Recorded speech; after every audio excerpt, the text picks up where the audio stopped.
आप ही बताइए, आज की सुनवाई सुनकर कुछ हौसले बुलंद हुए क्या विपक्ष के, आपकी पार्टी के? हौसले? अरे मानक भाई, अभी तो हौसले ही हौसले दिख रहे मेरे को हर तरफ। अभी दे एसआईआर के खिलाफ तो कोई था नहीं, लेकिन एसआईआर की ने जिस तरह से प्रतिक्रिया शुरू की थी, जिस तरह से उन्होंने डॉक्यूमेंट मांगे, उसके खिलाफ पूरा देश खड़ा हो गया। सब समझदार आदमी जो संविधान को मानने वाले थे खड़े हो गए। अब हमको तो लग रहा है कि ये वोटर सुधार खड़े हुए, ये वोटर सफाया के लिए करा गया कार्यक्रम। ये वोटर, अब इसके अंदर क्या हो रहा है पता है मानक भाई? आज भी आपने अच्छा कहा, अब यहाँ पे इंसानों की कीमत कम हो गई है, कुत्तों की कीमत ज्यादा हो गई है। कुत्ते मेन बन गए देश के निवासी। आज एक आया डॉग बाबू, फादर का नाम कुत्ता बाबू, मदर का नाम कविता देवी, कुटिया देवी, कुटिया देवी। और इनको डिजिटली साइन करके भी दिया गया कुटिया देवी के नाम से, पूरी तरह से एड्रेस के साथ, बाकायदा डॉक्यूमेंट, पूरे तरह से इनका निवास प्रमाण पत्र तैयार हो चुका है।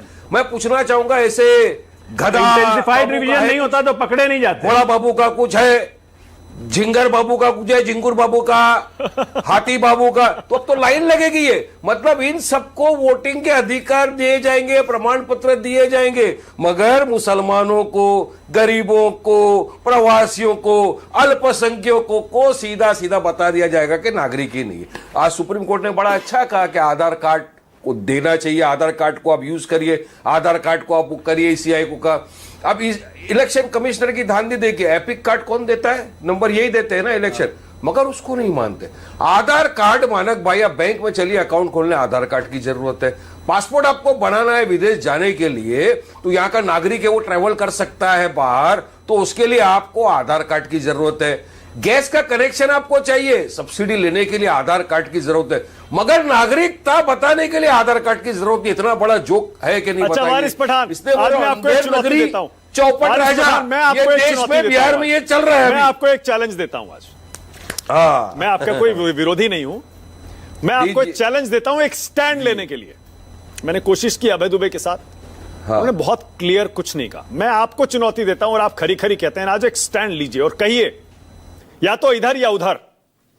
आज वारिस पठान कहकर जाइएगा कि अगर कोई विदेशी गैर कानूनी नागरिक निवासी हिंदुस्तान में है और उसका नाम वोटर लिस्ट में आ चुका है, तो उसे नहीं निकालना चाहिए, कह दीजिए। देखिए मानक भाई, आपने चैलेंज किया और बिंदास बोलने के लिए अगर, तो मैं भी बिंदास आदमी हूं। जिंदगी में आता है मौका एक बार, आरिया पार, समझ लो बात।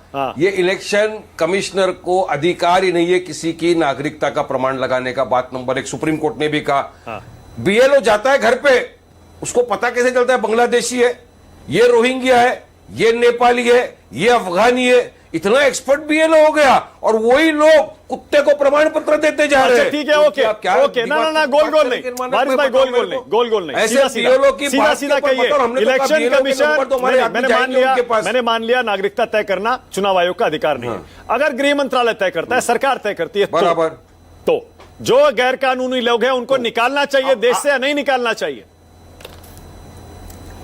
अब ये जो गैर कानूनी लोग यहाँ पर आए हैं, ये जो बॉर्डर स्टेट है ना मानक भाई, बॉर्डर स्टेट, ये ज्यादा तो बीजेपी के अंडर के अंदर है। तो बीजेपी क्या सो रही थी? क्या होम मिनिस्ट्री सो रहा था, सीआरपीएफ सो रहा था, बीएफ सो रहा था कि इतने सारे घुस गए और सारे के सारे बिहार में आ गए। अभी 24 में नहीं है, जब एमपी का इलेक्शन हुआ लोकसभा का, जब इन्होंने वोट डाला जिसकी वजह से बीजेपी एनडीए सरकार सत्ता में, तब इनको नहीं दिखे। चलो चैलेंज करता हूं मैं अजय आलोक को और आपको भी।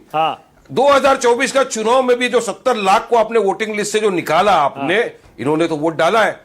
चलिए बोलिए कि 70 लाख फर्जी वोटर थे, हम वापस इलेक्शन कराते हैं, हम इलेक्शन को नहीं मानते, अजय आलोक 30 सेकंड पर आगे जाए, हम फर्जी वोटरों की वजह से जीते है हिम्मत, चलो बोलो, है हिम्मत बोलो, चलो फर्जी वोटरों से हम जीते, हम निकल जाते, चलो मानक जिलेबी घुमाने से, देखिए मानक जिलेबी घुमाने से सच्चाई नहीं छुपती। अरे जिलेबी, लड्डू, वनस्पति, आपने साफ साफ सवाल पूछा, विदेशी घुसपैठियों को वोटर लिस्ट से हटना चाहिए या नहीं, उसमें चुप हो गए। मैंने एग्जांपल दिया मोहम्मद सादिक का, जो लोकसभा चुनाव जीत गया था बांग्लादेशियों के कांग्रेस के टिकट पे, 70 लाख निर्वाचन ही रद्द हुआ, डिपोर्ट हुआ। अब मैं आपको बताता हूं, सुनिए 24 के चुनाव में 0.89% लोग, मानक 0.89% लोगों ने फॉर्म ही नहीं भरा है।